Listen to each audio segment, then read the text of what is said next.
भक्तन की, श्री वृंदावन धाम की, सद्गुरुदेव भगवान की। घनश्याम जी इंदौर से। हाँ, श्री हरिवंश। श्री हरिवंश महाराज जी। महाराज जी, किसे सच्चा भक्त कहा जाए? जो हरदम भगवान का नाम जपे या जो दूसरों की सेवा करे? दोनों काम जो करे, दोनों काम जो करे उसे सच्चा भक्त कहते हैं। जो भगवान का नाम स्मरण करते हुए दूसरों की सेवा करे। केवल भगवान का नाम स्मरण करने का और भिक्षा मांग के खा लेने का एकांतिक अधिकार विरक्त सन्यासी को है। गृहस्थ को चाहिए कि भगवान नाम जप करते हुए समाज की सेवा, व्यापार, नौकरी ये सब करे। केवल व्यापार नौकरी करता, भगवान का स्मरण नहीं करता तो कर्म बंधन से मुक्त नहीं होगा। और केवल नाम जब बैठे बैठे कर रहा है तो परिवार का पोषण नहीं होगा, अपने कर्तव्य का पालन नहीं होगा। तो कर्तव्य का पालन और भगवान का स्मरण एक साथ होना चाहिए। तस्मात् सर्वेषु कालेषु माम स्मर युद्ध च, भगवान आदेश करते हैं। युद्ध माने कर्तव्य का पालन, और माम स्मरण मेरा स्मरण। जो नाम जप करते हुए अपने कर्तव्य का पालन करता है वही उत्तम भक्त है, वही उत्तम साधक है।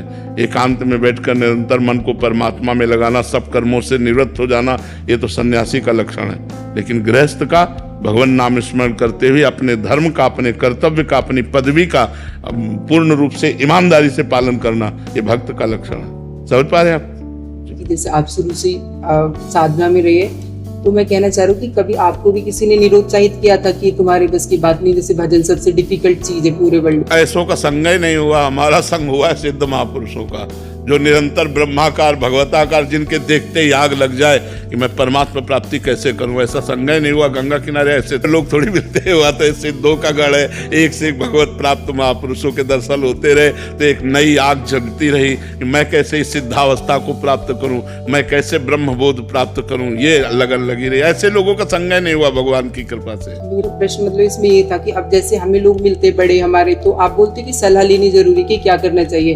पढ़ाई के विषय में पूछ रहे हैं महाराज जी कि मतलब कोई निरुत्साहित करे, तेरे बस का नहीं है ये बनना। नहीं, ऐसे नहीं मानना चाहिए। नहीं, आप सब कुछ बन सकते हो, आप सब कुछ कर सकते हो। जब हमें मनुष्य जीवन मिल गया तो हम कुछ भी कर सकते हैं, बहुत अच्छा कर सकते हैं, बहुत बुरा भी कर सकते हैं। तो हमें अच्छा सोचना चाहिए, किसी के निरुत्साहित करने से नहीं, किसी के निरुत्साह, अपने उत्साह को भगवान से जोड़ना चाहिए। तभी कह रहे हैं भगवान से कनेक्शन रखो। भगवान से अगर हमारा संबंध है तो लोगों के निरुत्साहित करने से नहीं होता। जब आप हमारी अवस्था में थे 20-21 में, तो आपकी मानसिक स्थिति क्या थी अपने लक्ष्य को लेकर? भगवान की प्राप्ति, केवल भगवान की प्राप्ति, केवल भगवान। हम तो 13 वर्ष की अवस्था से घर से निकले। हम हमारे जब गुरु आश्रम में रेख हल्की हल्की आ रही थी मुझ के, तो देखो पक गए। एक ही लक्ष्य था भगवान की प्राप्ति, बस। हम घर से निकले थे तो एक ही लक्ष्य था भगवान की प्राप्ति, मुझे भगवान मिल जाए, बस, और कुछ नहीं। और हमें पता ही नहीं था संसार के भोगों का, उस समय तो पता ही नहीं था, क्योंकि गांव में पैदा हुए। गांव में 15, 16, 17 तक तो, अब तो मतलब 12 वर्ष का बच्चा आपको पढ़ा देगा क्योंकि मोबाइल रखता है। उस समय मोबाइल की सृष्टि नहीं थी। और 13 वर्ष की अवस्था में बचपन से हमारा अभ्यास था गीता, रामायण, चालीसा, ये सब पढ़ना। तो हमारे दिमाग में एक बात बैठ गई थी कि जीवन का परम लाभ है भगवान की प्राप्ति। नहीं, कभी कभी जैसे ऐसी स्थितियां आई हैं तो भगवान ने तुरंत चमत्कार दिखाया है। भगवान ने तुरंत हमारे मन को घसीटा है। जैसे कई बार निराशा आई कि मतलब ऐसी परिस्थिति, इतना कष्ट सह रहा हूं फिर भी कुछ अंदर अनुभव में नहीं आ रहा है, बड़े उदास हुए, खिन्न, तो कोई ना कोई संत आ गए और ऐसा उपदेश किए कि एकदम मन में फिर उत्साह हुआ, फिर आगे बढ़े, फिर आगे बढ़े। अब तो कोई ना उत्साह की ना निरुत्साह की, इनका कोई महत्व नहीं रह गया। अब उत्साह का भी और निरुत्साह का कोई महत्व नहीं रह गया। चाहे मन विषाद युक्त हो या हर्ष युक्त हो, इससे कोई संबंध नहीं रह गया। अब तो मतलब भगवान की केवल अपार कृपा में डूब रहा हूं। नहीं तो शरीर को लेकर के अगर हम वर्णन करें तो कष्ट ही कष्ट है। तो हम अब यही तो मजा है, मनुष्य जीवन का यही मजा है कि मृत्यु का दुख भोगते हुए भी ताल ठोक के निकल जाए, हर कष्ट सहते हुए मुस्कुरा के निकल जाए। यही तो मस्ती है, और किसी मस्ती सही हम जितेंद्रियता, भगवान का चिंतन, यही मजा है। मजा ये है कि अपने आप में अपने आप से संतुष्ट रहो। शरीर बीमार है तो बीमार रहने दो, क्या फर्क पड़ता है। निकुंज अग्रवाल जी मथुरा से। श्री हरिवंश महाराज जी। महाराज जी, मैंने आपके सत्संग में प्राय कई बार सुना है कि हमें अपने जीवन में भजन करते रहना चाहिए, भजन से सब कुछ प्राप्त हो सकता है। महाराज जी, मेरा प्रश्न है कि भजन का वास्तविक अर्थ क्या है? महाराज जी, क्या भजन और नाम जप एक ही होता है?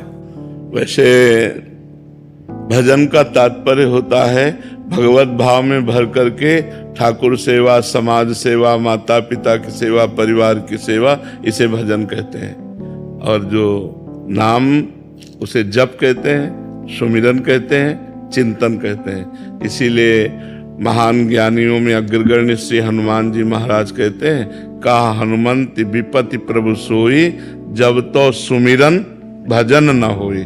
दो शब्दों का प्रयोग किया, सुमिरन नाम जप और भजन सेवा। नाम जप करते हुए समाज की सेवा, परिवार की सेवा। इसे ही गीता में भगवान जी कह रहे हैं, सर्वदा सर्वकालेषु माम निस्मर युद्ध च, मेरा स्मरण करते हुए युद्ध रूपी भजन कर।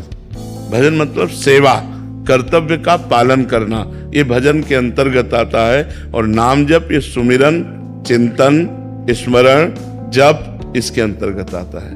किसका प्रश्न है, समझ पा रहे हो? हाँ, शरीर से खूब सेवा करें। हमारे ये तीनों पवित्र होने चाहिए, तन, मन और धन। तन सेवा से पवित्र होता है, मन सुमिरन से पवित्र होता है, और धन दान से पवित्र होता है। सो धन धन्य प्रथम गति जाकी। भगवत भक्तों की सेवा, संत सेवा, समाज सेवा, बीमारों की सेवा, गौ सेवा, विप्रों की सेवा, इससे धन पवित्र होता है। और तन से माता पिता की सेवा, शास्त्र आज्ञा के अनुसार कर्तव्य कर्म का पालन करना, और मन भगवान के सुमिरन में, तो तन मन धन तीनों पवित्र हो गए, वो भगवान को प्राप्त हो जाता है। धवल सुरेश जी, राधे राधे महाराज जी। महाराज जी, मैं मेरे गुरुजी से दीक्षित हूँ और गुरु मंत्र के साथ भगवान राम, नारायण और अन्य नामों का भी जप करता हूँ। मन अलग अलग नामों में आनंद लेता है, इसलिए एक निष्ठ जप और एकांत भाव में टिक नहीं पाता। मेरा मन हनुमान जी को पाने का भी करता है, तब राम जी का जप करता हूँ, नारायण को पाने का करता है। और प्रभु जी, क्या मैं अपने गुरु मंत्र के साथ अन्य नामों का भी जप करूँ या केवल प्रारंभिक साधना में ये अत्यंत आवश्यक भी है, क्योंकि मन एक जगह टिकता नहीं प्रारंभिक साधना में। लेकिन जब प्रेम का स्फुरण होगा तब ये सब नहीं होता। लड़की का जब तक ब्याह नहीं होता तो 100 फोटो देखे तो दोष नहीं माना जाएगा, लेकिन ब्याह के बाद अगर 100 फोटो देखे तो तो ऐसे ही जब तक हमारा भागवतिक संबंध दृढ़ नहीं हो जाता, जब दृढ़ हो जाता है तो हमारे आचार्य कह रहे हैं हरिवंश महाप्रभु, रसना कटो जो अन रटो, निरखि अन फुटो नयन, श्रवण फुटो जो अन सुनो, श्री राधा जस बैन। श्री गोस्वामी तुलसीदास जी करे, एक भरोसो, एक बल, एक आस विश्वास, एक राम घनश्याम हित, चातक तुलसीदास। चातक की तरह प्रेम, चाहे प्राण निकल जाए, बने तो रघुवर ते बने, बिगड़े तो भरपूर, तुलसी औरन ते बने, ता बनिबे पे धूर। जब भाव आता है तो फिर अभी कोई भाव थोड़ी आ गया है। प्रारंभिक में हनुमान चालीसा, राम रक्षा स्तोत्र, शिव चालीसा, ये सब प्रारंभिक भक्ति सबकी होती है। हम भी ऐसे चले, जब चलते चलते पहुंचते हैं तब फिर जाकर के वो एक स्वरूप में स्थिति आ जाती है। जैसे मीरा जी कह रहे, मेरे तो गिरधर गोपाल, दूसरों न कोई, जाके सिर मोर मुकुट मेरो पति सोई। एक निष्ठा, एक नाम निरंतर, बहुत कठिन है। एक नाम में मन को निरंतर लगा पाना बहुत कठिन है, और लग गया तो जीत गया। तो अभी हमें चाहिए कि जैसे आप कर रहे हैं, हम इसका सपोर्ट करते हैं, ऐसा करना चाहिए। कभी राम जप रहे, कभी कृष्ण जप रहे, कभी नारायण जप रहे। हमको पहला कदम संसार के चिंतन से हटकर भगवान के चिंतन में लगाना है। वो भगवान के किसी भी विविध नाम रूप लीला स्थान में लगे, फिर धीरे धीरे हमको समेटना है। समेट करके जो गुरु ने इष्ट दिया, मंत्र दिया, नाम दिया, उस पे हमें स्थित हो जाना है। पर प्रारंभिक दशा ये सबकी होती है और सबको करना चाहिए, क्योंकि मन एक जगह नहीं टिकता है, उसको विविध नाम रूपों में। इसीलिए भगवान के हमारे अनंत नाम है, अनंत नाम है। किसी भी नाम को लो तो उन्हीं भगवान का तो ले रहे हैं, कोई अंतर नहीं। नारायण कहो, राम कहो, हरि कहो, श्याम कहो, राधा कहो, दुर्गा कहो, वही एक परम तत्व है, दूसरा नहीं है। पर प्रीति जब आएगी तो ये बर्दाश्त नहीं होता, प्रीति में फिर ये बर्दाश्त नहीं होता। उधो मन न भये 10-20, एक हो तो सो गयो श्याम पे। आपको आ रहा था नाही न रहो हेमा ठोर, वो स्थिति एक अलग आ जाती है। डॉक्टर स्वप्निल धर्माधिकारी जी, राधे राधे। राधे राधे महाराज जी। महाराज जी आपके चरणों में कोटि कोटि प्रणाम। महाराज जी मैं श्री समर्थ गुरु रामदास जी के संप्रदाय से हूँ। श्रीमद दास बोध ग्रंथ में चतुर्विद्या मुक्ति का वर्णन आया है, सालोक्य, सामीप्य, सारूप्य, सायुज्य। महाराज जी ये कह रहे हैं कि इनका यथार्थ मतलब एवं भेद क्या है, किस साधक को कौन सी मुक्ति मिलेगी, ये किस आधार पर तय होता है? वैसे इसको छोड़ो और सीधे राम जी को प्राप्त करना चाहो तो क्या घाटे की बात रहेगी क्या है? प्रभु को सीधे हम प्रभु को प्राप्त करें। सारिष्ट, सामीप्य, सालोक्य, एकत्व, ये सब भगवान से प्रेम नहीं होने देते। दीयमानम न गृह्णन्ति बिना मत सेवनम जनाहा। बिना भगवान के प्रेम के ये सब बेकार है। अगर इनकी हमको प्राप्ति की चाह है तो अभी सही चाह नहीं हुई। न पारमेष्ठम, न महेंद्रधिष्ठम, न सार्वभौमम, न रसाधिपत्यम, न योग सिद्धि अपनर्भवम वा। ये सुने, मुझे नहीं चाहिए। मुझे आपसे आंख लड़ाना अच्छा लगता है, आपके लिए रोना अच्छा लगता है, आपकी याद में तड़पना। आप मिलो ना मिलो, आपको पुकार पुकार के एकांत में आह भर करके रो लूं, बस यही हमारे लिए सर्व संपत्ति है। तो हमें लगता है भगवान के समान ऐश्वर्य प्राप्त होना, भगवान के समान रूप प्राप्त होना, सारूप्य, भगवान में लीन हो जाना, एकत्व, भगवान के समान अष्ट सिद्धियां प्राप्त होना, जो अणिमा, महिमा, गरिमा, लघिमा आदि है। हमें लगता है कि इनके चक्कर में ना फंसे तो बहुत अच्छा है। रिद्धि सिद्धि पेरे बहुआई, बुद्धि लोभ दिखावे भाई, होए बुद्धि जो परम सयानी, तीन तन चितई ना नहीं जानी। इनसे प्रेम नहीं मिलता।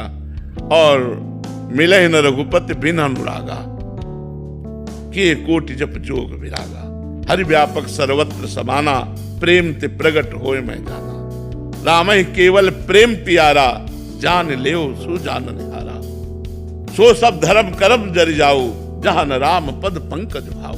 जोग कुजोग ज्ञान अज्ञानु, जहां नहीं राम प्रेम प्रधानु। प्रेम प्रेम प्रेम। इसलिए भैया मुझे लगता है कि प्रेम में पर चला जाए। क्यों?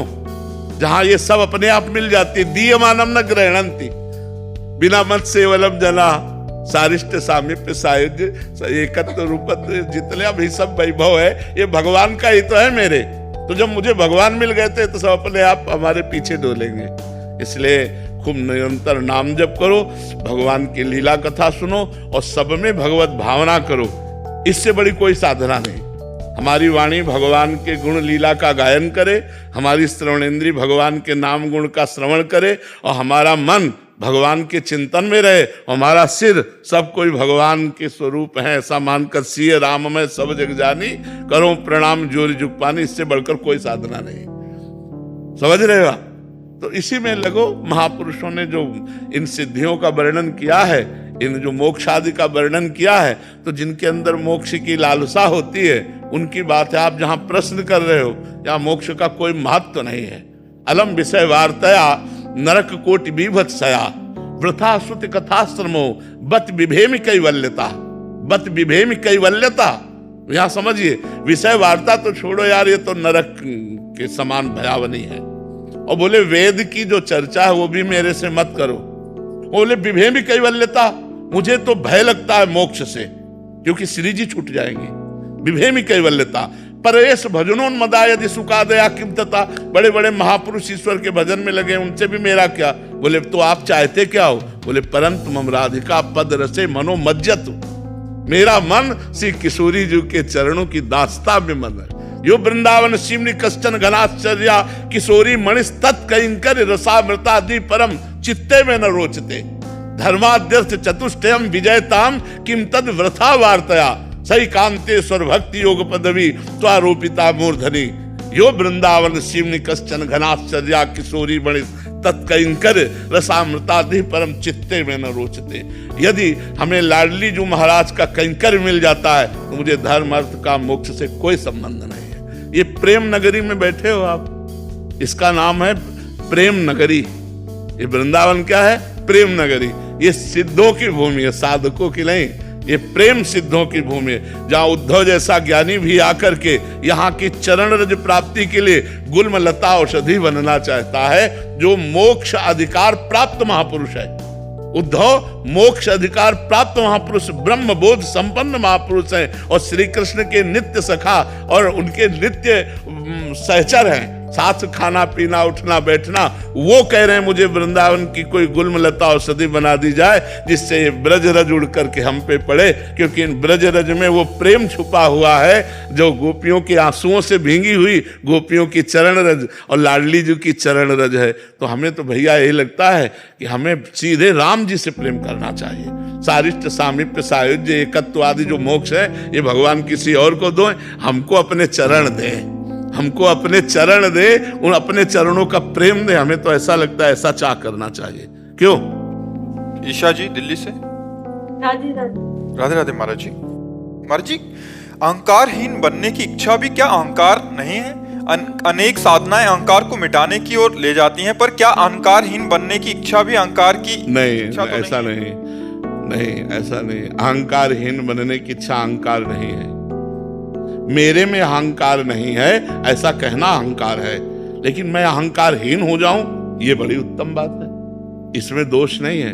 मैं अहंकारहीन हूं ये कहना अहंकार से ही है, क्योंकि बिना अहम के आप कैसे समझ पाए। लेकिन मैं अहंकारहीन हो जाऊं ऐसी चाह करना जरूरी है। मैं अहम रहित हो जाऊं, दैन्य हमारे हृदय में आ जाए, तो अहंकार नष्ट नहीं होता, अहंकार परिवर्तित होता है। जैसे अभी हम मैं के साथ प्रकृति को जोड़ दे, वो मलिन अहंकार जन्म मरण का हेतु हो जाएगा।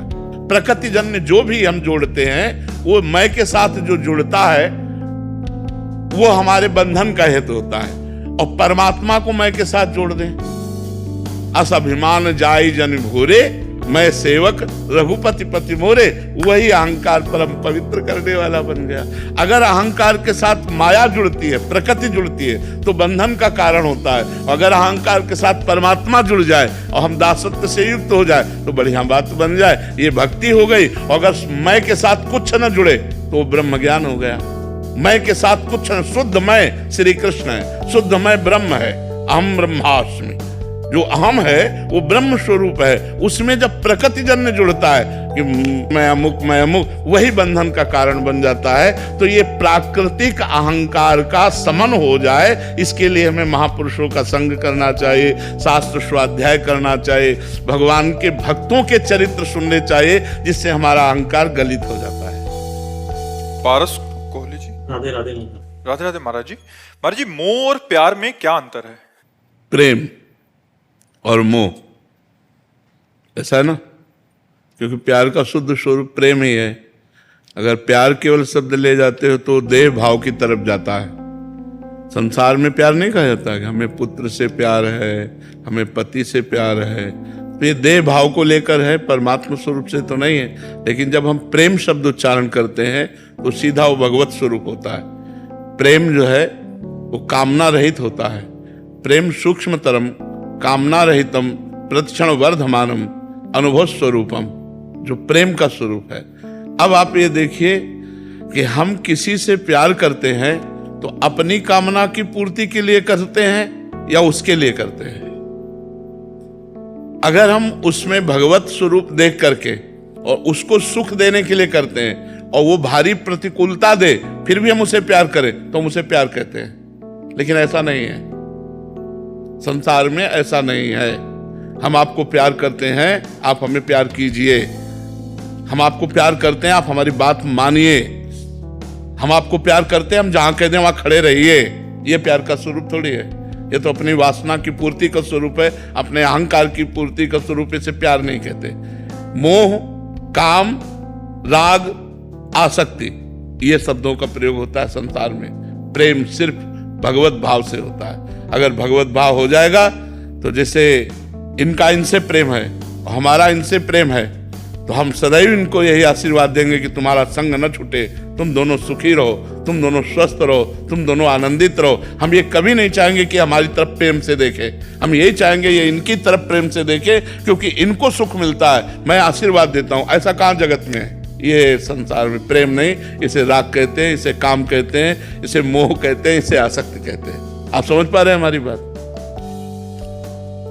प्रज्ञा जी, राधे राधे। महाराज जी, मैं पिछले 3 साल से आपसे जुड़ी हुई हूँ और मैं आपके और संसार में बट से गई हूँ। आपका सत्संग सुनती हूँ तो मेरे को वही लगता है कि ये सत्य है, और संसार में रहती हूँ तो वही दुनिया अच्छी लगती है। महाराज जी, इसका क्या उपाय है? जब ये इधर होते हैं तो हमारे पास हर प्रश्न का उपाय एक ही है, नाम जप करो। अगर संसार भगवान का स्वरूप ना नजर आने लगे तो मुझे कहना, नाम जप करो। अगर ये गंदी आदतें तुम्हें चुभने ना लगे तो कहना। ये जिन भोगों के लिए लोग परेशान हैं, तो आप देखो नाम जप करके आपको संसार प्यारा कैसे लग सकता है। यहाँ कौन प्यारा है? सब में वही भगवान बैठा हुआ है, वही पावर बैठा हुआ है। अगर वो चला जाए तो तुम भी नहीं प्यार करोगे। चाहे जितनी पत्नी प्यारी हो, उसके अंदर से भगवान चले जाए तो आप 24 घंटे अपने कमरे में नहीं रख सकते। चाहे जितना प्यारा पुत्र हो, उसके अंदर से भगवान चले जाए तो आप उसे नहीं रख सकते। तो आप अनजाने में भी भगवान से ही प्यार करते हो। तो हमें लगता है भगवान मानकर प्यार करो। मेरे पति में भगवान है, मेरे पुत्र में भगवान है, तो संसार से हटने की जरूरत नहीं है, संसार में भाव बदलने की जरूरत है। वही भगवान सिय राम में सब जग जानी, करो प्रणाम जोरी जुग पानी। सब में मेरा भगवान विराजमान है। तो संसार में जब आप सेवारत रहो तो भगवान का भाव करो, और जब सत्संग में रहो तो भगवान का भाव तो है ही, तो आप एक रस हो जाओगे। सुनंदा जी, राधे राधे। राधे राधे महाराज जी। महाराज जी, यदि जप करते समय संख्या भूल जाए या 108 से अधिक हो जाए तो कोई ऐसा? कोई नहीं, वो तो भगवान गिनते हैं संख्या। ये तो अपने मन लगाने की बात है। नहीं, हम लोग जैसे है ना, कोई माला कोई काउंटर कुछ नहीं रखते। जैसे देहाती भाषा में कहते हैं ना, धुआंधार जपते। तुम गिन लो, हे प्रभु तुम गिन लो, कितने जपे वो तुम गिनो। हिसाब तुम्हें देना है, कोई हमें हिसाब करना है क्या? हिसाब तो आपको करना है। और आप हमारी श्वासों में बैठे हो, आप हमारे हृदय में बैठे हो, गिन रहे हो।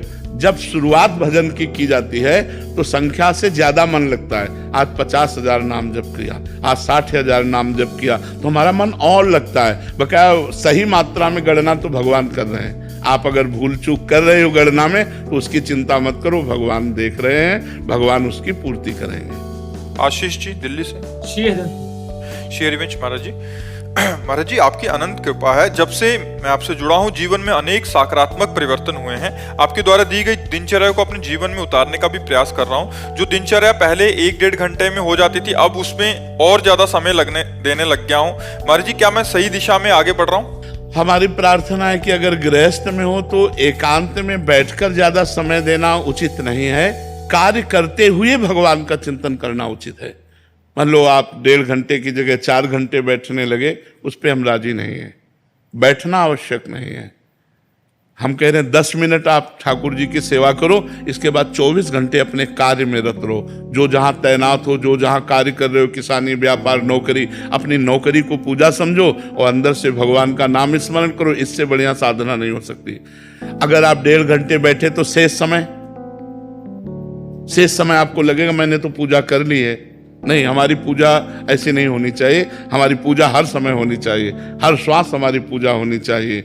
हम कार्य करते हुए भगवान का मंगलमय नाम जप करें और ईमानदारी से अपने कार्य को पूरा करें। यही सबसे बड़ी पूजा भगवान की है। गृहस्थी में बात अच्छे से समझ लेनी चाहिए कि बैठ करके आसन में पूजा करना, कभी समय मिले तो कर लो, नहीं तो किसान हो, व्यापार हो, जो भी नौकरी आप कर रहे हो, आप उसी को पूजा मानिए और खूब नाम जप कीजिए। नाम जप जरूर कीजिए तो आपकी सच्ची पूजा हो रही। समय मिले तो वो भी पूजा कर लो, और समय ना मिले तो उसके लिए असंतुष्ट नहीं होना कि हमारी पूजा नहीं हुई। तुम्हारी पूजा हो रही। फावड़ा चल रहा है, राधा राधा, एक एक फावड़ा में नाम जप करो। तुम्हारे जैसा कौन संत होगा जो भगवान का नाम जप करते हुए मेहनत करके कमाता है, परिवार का पोषण करता है, साधु महात्माओं की सेवा करता है, गौ ब्राह्मणों की सेवा करता है, समाज की सेवा करता है। उससे बड़ा त्यागी संत और कौन हो सकता है, जो खुद मेहनत करके सब कुछ दूसरों को अर्पित करता है। तो ऐसे चलो, गृहस्थी में ऐसे चला जाता है। सौरभ कुमार अग्रवाल। राधे राधे महाराज जी।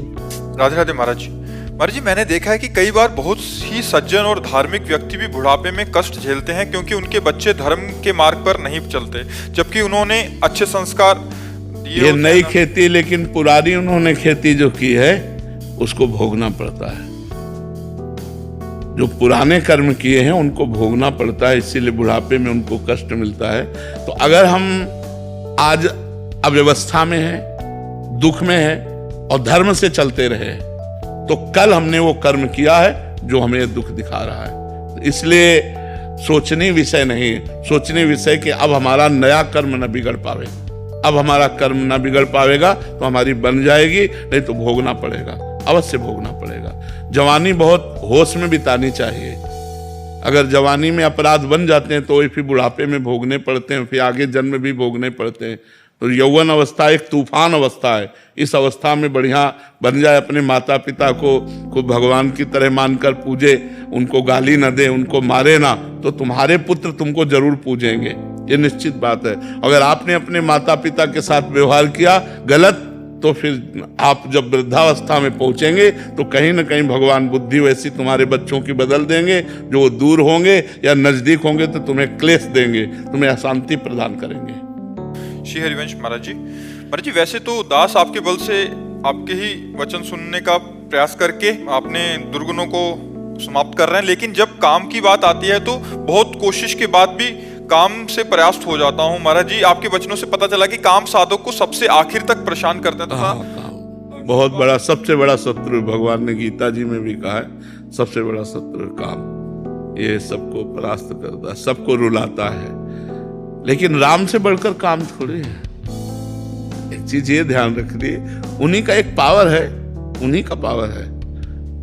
देखो, जब हम भगवान से विमुख होकर के संसार का चिंतन करते हैं, विषयों का चिंतन करते हैं, तो काम हावी होता है। अगर हमारा चिंतन ना हो तो काम हम पे हावी नहीं हो सकता। बात को, मूल बात को पकड़ो। ध्यायते विषयान पुंसाम संगास्ते सूप जायते संगात संजायते कामा। काम कब उत्पन्न होता है? जब हम विषयों का चिंतन करते हैं, हम गलत बात देखते हैं मोबाइल में, हम गलत बच्चों का संग करते हैं, गलत चिंतन करते हैं। तो जब गलत चिंतन करेंगे तो काम हावी हो जाएगा। आप गलत बात देखिए मत, गलत बात सुनिए मत, गलत बच्चों का संग मत कीजिए और गलत चिंतन मत होने दीजिए। काम आ जाए तो हमें बताओ। जब हम उसी में घुस जाते हैं चिंतन में, ऐसे से ऐसा, ऐसे से ऐसा, अब वो छा गया, अब आपको पागल बना देगा। अब आपसे कोई गलती हो जाएगी, चाहे वो स्वयं गलती करो या किसी के संग से गलती करो, अब वो गलती करा देगा। आप पहले पॉइंट पर संभाल सकते हैं, दूसरे पॉइंट पर बहुत कठिन, तीसरे पॉइंट पर नहीं संभाल पाएंगे। जहां मान लो देख के, सुन के या भोगे हुए पूर्व विषय का जहां चिंतन है, आप उसे रोक लो। राधा राधा राधा राधा घबराओ के मार डालेगा ये हमको, कहीं ना कहीं हमें गिराएगा, कहीं ना कहीं हमें फंसाएगा। राधा राधा राधा राधा राधा राधा, वो कहेगा सुनो हमारी बात, वो आपके अंदर पेश करेगा, सीन पेश करेगा, सुख पेश करेगा, बार बार वो जलाएगा, मेरी बात सुनो। वो आपको नहीं सुनना, राधा राधा राधा राधा राधा। और जहां तय हुआ संकल्प बना, फिर आपकी ताकत नहीं कि आप रोक सके, फिर वो क्रिया हो जाएगी। बाद में भले रो, बाद में भले पश्चाताप करो, वो आपको परेशान। तो ध्यायते विषयान पुंसां संगास्ते सुपजायते संगात संजायते कामः। तीसरी स्थिति में काम अपना प्रभाव डाल देगा। जब विषय स्फुरना होगी तो हम विषय चिंतन करेंगे और विषय संकल्प बनेगा तो विषय क्रिया हो जाएगी। अगर हम बार बार इसीलिए प्रार्थना करते हैं, बचो मोबाइल से, ऐसे दृश्य देखने से बचो जो तुम्हारे चिंतन में आ जाए, गलत चिंतन कर दें। ऐसे संग से बचो जो तुमको ऐसी प्रेरणा दे कि अमुक क्रिया से, अमुक संग से सुख मिलता है, उनके संसर्ग से बचो। चिंतन आपका ठीक बना रहेगा तो आपको काम परास्त नहीं कर पाएगा, और चिंतन बिगड़ गया तो सब बिगड़ गया। चिंतन ही धन है। अगर चिंतन बिगड़ गया तो सर्व बिगड़ गया, समझ लो। चिंतन अगर सही चल रहा है तो अकेले कमरे में बैठो चाहे समाज में बैठो, सुरक्षित हो। और चिंतन गलत चल रहा है तो अकेले कमरे में बैठे हुए भी आप भ्रष्ट हो जाओगे। अपने आप से आप अपने बाप को भ्रष्ट कर लोगे। इसलिए चिंतन संभालो। अनन्य चिंतयन्तो माम, भगवान कह रहे अनन्य मेरा चिंतन करो, निरंतर मेरा चिंतन करो। चिंतन अब ये शास्त्रीय बात है, अगर अंदर का चिंतन नहीं संभालोगे तो फिर वो पशुता आ जाएगी और गलत आचरण हो जाएंगे। श्री हरिवंश महाराज जी, आपके चरणों में कोटि कोटि दंड प्रणाम। गुरुदेव भगवान, माया ऐसा जाल रच देती है कि मैं कामनाओं की पूर्ति करने के लिए पाप कर देता हूँ। उस समय मन में विचार आता है कि ये पाप है, लेकिन तो खुद को रोक नहीं पाता, कर देता हूँ। पूर्ति हो जाने के बाद पश्चाताप करता हूँ और एकांत में रुदन होता है। मेरे साथ बार बार ऐसा हो रहा है महाराज जी, इस पे विजय प्राप्त कैसे कर पाऊँ? जो माया बहुबार नचावा, जास चरित लखी काहु न पावा, शिव विरंचिका मोह है को है बपुरान। ऐसी बलवती माया भगवान स्वयं कह रहे हैं, दैवी हिर्षा गुणमयी मम माया दुरत्या। बचने का एक उपाय है, निरंतर भजन। भगवान एक उपाय बता रहे हैं, भजन। अगर राधा राधा राधा राधा राधा, तो जो बाद में आप जलन करते हो, बाद में आप रोते हो, तो अभी सही रोना नहीं आता। जिस दिन सही जलन आ गई, उस दिन आपके अंदर एक निष्ठा आ जाएगी, प्राण त्याग सकता हूं लेकिन गलत नहीं कर सकता, बस उसी दिन से बंद हो जाएगा। जब तक रोना तो आता है लेकिन उसमें सुख बुद्धि है, अच्छा लगता है, तब तक नहीं रुकेगा। जब घृणा हो जाएगी कि नहीं नहीं नहीं, तब फिर रुक जाएगा। जब अंदर से वास्तविक दुख आ जाएगा, तब फिर गलत काम नहीं होंगे, नहीं हो सकते। और या भगवान के ऊपर छोड़ दो, फिर ऐसी समस्या में तुम्हें डालेंगे कि अपने आप ठीक हो जाओगे। उनके बहुत हथकंडे हैं, बहुत हथकंडे, बहुत गुरु है। वो ऐसा फंसाते कि उस गली ले जाओगे, उस गली ले जाओ। वो सोच नहीं सोच सकते तुम, जो तुम्हें सोच परास्त करती है ना, वो सोच नहीं सकते, कांप जाओगे, ऐसा फंसा देंगे, ऐसा फंसा देंगे वो। तो हाथ बस फिर सही ढंग से पश्चाताप हो जाए तो हम गलत आचरण छोड़ सकते हैं। ये बच्चा, ये आपकी बात नहीं है, बड़े बड़े ज्ञानियों की। ज्ञानी नाम अपि चेतांसि देवी भगवती हिसा बलादा कृष्ण मोहाय महामाया प्रेक्षति। जो ज्ञानिन कर चित अपरई बरियाई विमोह बस करे। अरे छोटी मोटी बात है, भगवान की प्रचंड माया बड़े बड़ों को मोहित। पता चलती है क्या कि माया है? कभी बताओ किसी को मिली हो माया, तो हमें बताओ कि माया है। आप किसको माया कहते हैं? भ्रम। भ्रम।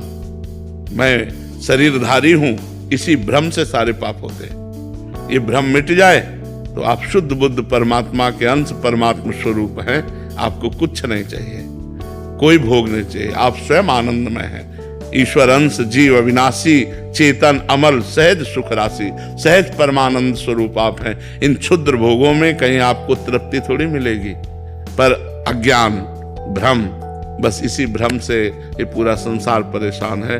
जो ज्ञान प्राप्त कर लिया, जो भजन करके बुद्धि शुद्ध कर लिया, वही निकल गया। नहीं पुनरपि जननम पुनरपि मरणम पुनरपि जननी जठरे शयनम। इस बार मनुष्य शरीर मिला, फिर कहो कुत्ता का मिले, सुअर का मिले, नाली का कीड़ा बनना पड़े, क्या न बनना पड़े, क्या क्या न।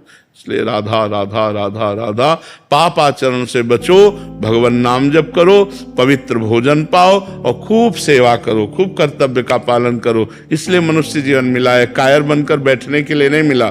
खूब कर्म करो, अच्छे कर्म करो, धन कमाओ, परिवार को सुख दो, समाज को सुख दो, इसलिए आपको मनुष्य शरीर मिला है। महाराज जी, कभी कभी काम अगर मस्तिष्क में आता है तो नाम से उसे काटने की कोशिश करता हूँ, तो ऐसा सवाल आता है कि काम में भी नाम को बीच में ला रहा हूँ मैं।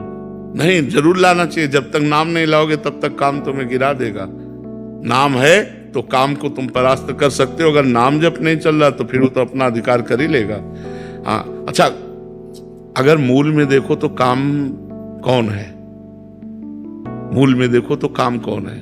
भगवान का ही तो अंश है। देखो, भगवान श्री कृष्ण के पुत्र प्रद्युम्न रूप में काम ही तो अवतार ले रहा है। अगर उसमें पावर है तो भगवान का ही तो है। यदि हम भगवान का नाम जप करेंगे और भगवान से प्रार्थना करेंगे तो क्या काम हम पर दया करके हमें छोड़ नहीं देगा? विचार करो, छोड़ देगा। जब हम गलत आचरणों पे चलते हैं तो काम हावी होता है, और जब हम सही आचरणों पे चलते हैं तो वही काम सही रूप ले लेता है। अब हमारे अंदर कामना आ गई, कब भगवान से मिलूं, कैसे भगवान को देखूं, कैसे मैं संसार से, ये भी तो काम है, कामना है। गलत भोगों की कामना हट गई, अच्छी कामना आ गई, हमारा काम बन गया। तो हमें नाम जप करना चाहिए, अधिक से अधिक नाम जप। जब काम आदि दोष हो तो कीर्तन करना चाहिए, क्योंकि उस समय मन नहीं लगेगा तो जोर जोर से राधा राधा राधा राधा कीर्तन करना चाहिए। यही उपाय है इन गंदी आदतों से बचने का, नहीं तो पूरा संसार इन्हीं में फंसा हुआ है। आप थोड़ी केवल फंसे हो, आप तो भक्त हो इसलिए अपनी बात कह रहे हो, पूरा संसार इसी में फंसा हुआ है। बोले या ना बोले, अपना रजिस्टर जांच लो तो गलत ही गलत मिलेगा।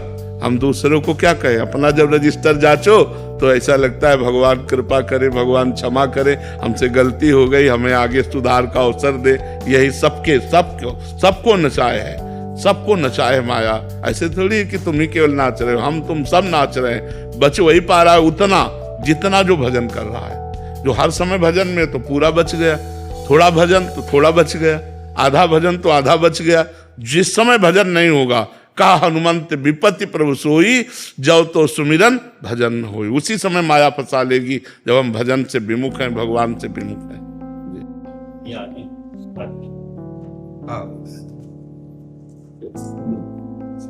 बड़ी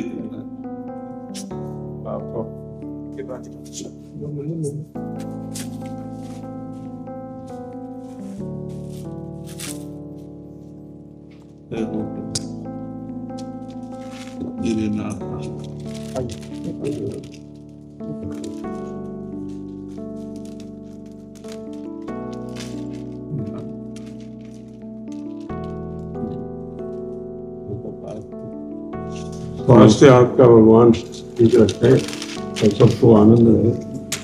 हम व्यवहार का पूरे भारतवर्ष में नहीं, विश्व में एक अच्छे संत के रूप में आपकी प्रतिष्ठा स्थापित हुई, तो इससे सनातन भी गौरवान्वित। तो मेरे को भी लगता है कि अब आपको भगवान दीर्घायु और स्वास्थ्य जो है बनाए रखें आपका। अब दोनों किडनी फेल है, रोज डायलिसिस होता है, जब तक चले तब तक चले, ऐसा खेल है। एक बार महाराज जी आपको बताएं कि पिछले विगत कुछ वर्षों में हम देखते थे कि धन, वैभव और ज्ञान ये जिनके पास आ रहा है उनमें कहीं ना कहीं अहंकार आ रहा है।